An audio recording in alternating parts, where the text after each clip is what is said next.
Hey guys, Jeffrey from Headstrong Training Systems here. So today we're going to be doing a kind of a programming type video, and in particular I want to be talking about pin squats today. And I'm going to be providing you guys a case of why I like to use pin squats and in what situations where I might think pin squats are a good idea for the athlete.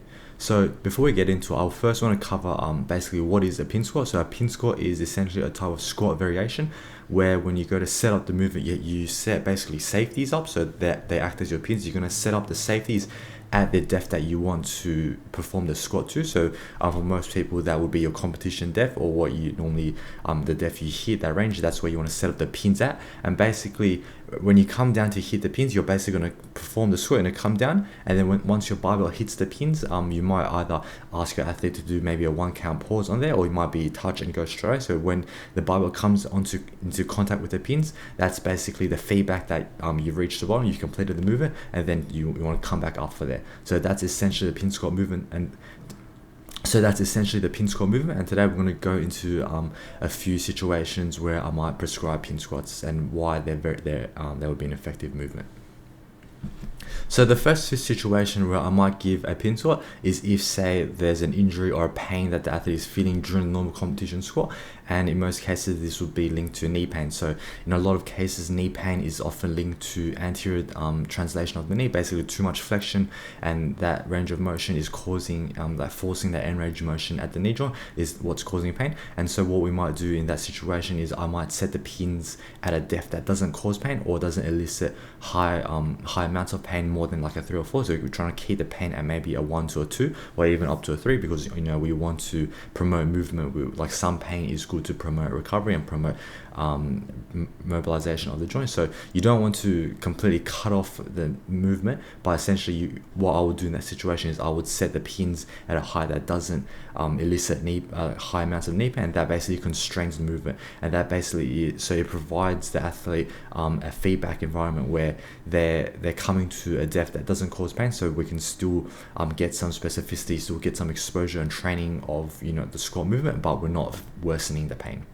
Now, another situation where I might give pin squats as a movement is, say, the athlete needs a feedback. They need a form of active feedback that's occurring during the movement and during the set in order to tell them that they're reaching a stimulus. And what I mean by this is, say, if you have an athlete that's struggling to meet depth, whether that might be for physical or mental reasons, maybe they've got a inherent fear of hitting the hole due to a past hip pain or something like that, and they've got a fear of going to depth and going deeper, then setting up the pins there, and so that they know that there will be an incoming stimulus, that they know that once they do reach depth, that they'll be able to hear a physical form of feedback or feel a physical form of feedback, which is the bar hitting the pins, and that's when they know that they have completed the movement, and then that's when they know that they have hit depth and they can come back up.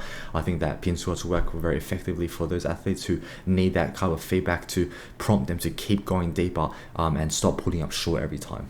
Now, this actually links well into the next situation where you say you have an athlete who's just inherently weak. They've got a physical weakness, so they've got a sticking point coming out of the hole or hitting the hole. You can see that when every time they perform the squat, often they lose their tightness, that they kind of jerk or shift into the hole, or like before, they're trying to rebound out of the hole quickly because they've got a weakness there. And so because they're avoiding that area, that depth, that's where they're weak in, because obviously we have, as humans, we have a tendency to try to move away or try to avoid situations where the body is weak, and we try to avoid going deeper because they will, the way that they're able to move will come down as well.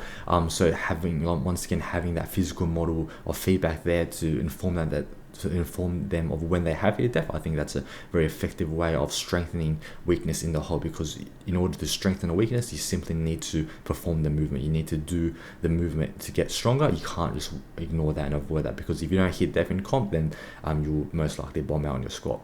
Now, the second last scenario where I think that pin squats are a very effective movement is, say, if you have an athlete that constantly dive bombs their squat. And what I mean by that is every time they're doing the squat, they're letting gravity take over and they're just dropping down very fast and they're not staying in control.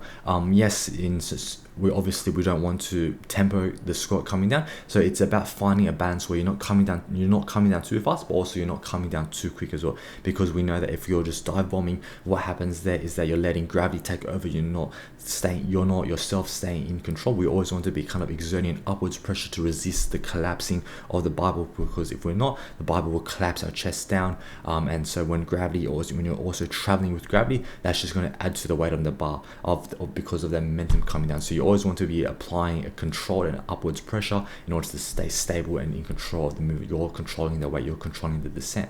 And for athletes that constantly dive on the squat, what pins do is that you can cue them to inform them of the cueing that you don't want to hear the touch of the barbell on the pins. You want it to be a very soft touch, and so that if they were to come crashing down and they were to dive bomb down, that every time that happens, that obviously there will be a loud bang, metal on metal, that you'll be able to hear. So that's a physical form of feedback that the athletes will know to keep an eye out for. So in order to avoid hearing that bang, because we don't want to hear that crash, they will then have to cue themselves to slow down, to act in a more controlled manner when they're approaching the pins. And finally, one of another great thing about pin squats and what they do is they help with your concentric drive.